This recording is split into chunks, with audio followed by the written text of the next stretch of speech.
এতদিন পরীক্ষা থাকার কারণে আমি ভিডিও দিতে পারি নাই, তবে গ্রামের দিনগুলো কিভাবে কাটিয়েছি চলুন এক নজরে দেখে আসি। প্রথমেই চলে আসলাম আমার প্রাণপ্রিয় আম বাগানে, যেটা আমি, আমার বাবা এবং বড় ভাই মিলে লাগিয়েছিলাম। বাট বড় ভাই এখন দেশের বাইরে থাকে, তাই এই আম বাগানে আসলে বড় ভাইয়ের কথা আগে মনে পড়ে। বুঝছো?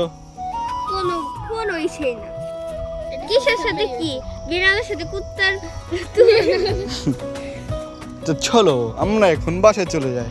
মজার বিষয় হচ্ছে আমাদের আমের সাইজ থেকে আমাদের লেবুর সাইজ অনেক বড়। আল্লাহর রহমতে ছোট গাছে অনেক আম ধরেছে, আমরা কোনো মেডিসিন দেই না, আমে পোকা হয় না তেমন, বাট যেগুলো বড় বড় আম হয় সেগুলো আবার পোকা হয়।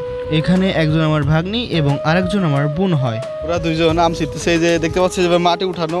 এখানে কত কি হয়েছে, এখানে একজন পড়ে যাচ্ছিল, এখানে হাগু করে থুয়ে চলে গেছে। হ্যাঁ সত্যি কথা, সত্যি।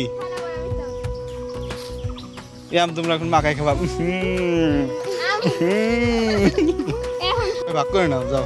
হ্যাঁ, ভাগ করেই নিয়েছি।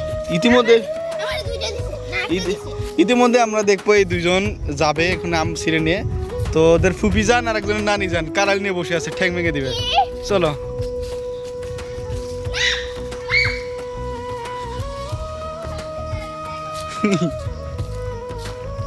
এ হে আমারা ভাঙা বাড়ি দেখতে পাচ্ছেন। আসলে আমরা খুব গরিব হে, তাই না?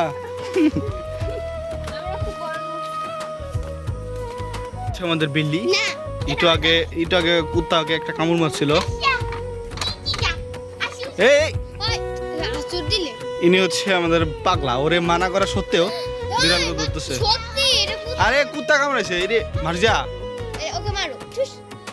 তারা টান দিয়ে দিতেছি, ধরো। হ্যাঁ এবার পারো।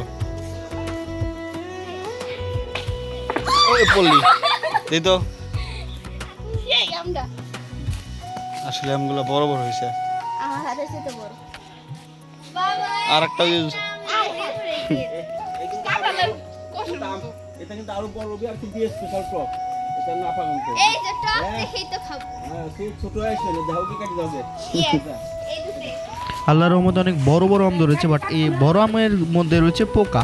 তো এইগুলা দিয়ে সাদা এখন আচার বানাবে। ইনি হচ্ছে সাদা, যে আচার বানাচ্ছে আর গল্প করছে।